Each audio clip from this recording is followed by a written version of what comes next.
Meron ng reaction ang mga member states ng ASEAN tungkol sa nangyayaring krisis sa Zamboanga. Lahat ng yan ay ulat sa atin ni Mike Cohen sa Connection. Regional governments in Malaysia and Indonesia have gone on alert, habang ang Estados Unidos at Japan ay nag-alok ng tulong sa mga naiipit sa krisis. Ayon sa US Embassy, 24.5 million pesos o 605 dolyar na tulong para sa pagkain at basic needs ng mga evacuees ang nalaan ng embahada sa kanilang local relief funds. Ang Japan ay bumubuo na rin ng aid at relief package kasabay ng Canada at EU ng evacuees. Bilang regional coordinator ng Organization for Islamic Conference, ang Indonesia ay direkta nakikipag-ugnayan na rin sa pamahalaan sa kanilang pagiging handa upang mamagitan sa krisis kung pagkakawalaan ng mga armadong grupo ang kanilang mga bihag at makipag-usap na rin sa pamahalaan.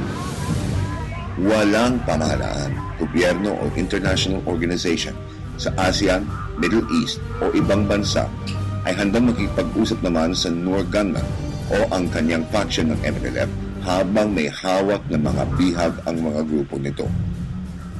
Sa international media, nagbigay babala naman ang Christian Science Monitor na maaaring indikasyon nito na kung di makikipag-usap ang rogue gunman ng Miswari Group, maaaring isang limited insurgency ay muling sumiklap.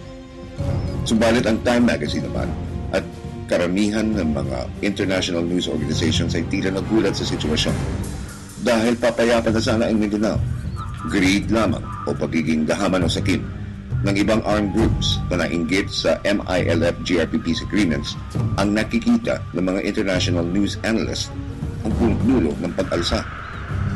Tila effort lamang ang tinatawag sa nakikita nilang sitwasyon sa Zamboanga mula sa mga opinion sections ng Time Magazine, New York Times at Australian newspapers na inahayag ng kanilang mga opinion at analysis na ang nangyayari ay pagsira sa matagal na inaasam-asam na mapayapang solusyon sa peace issues sa Mindanao. Para sa Good Morning Boss, Mike Cohen nag-uulat para sa PTV News.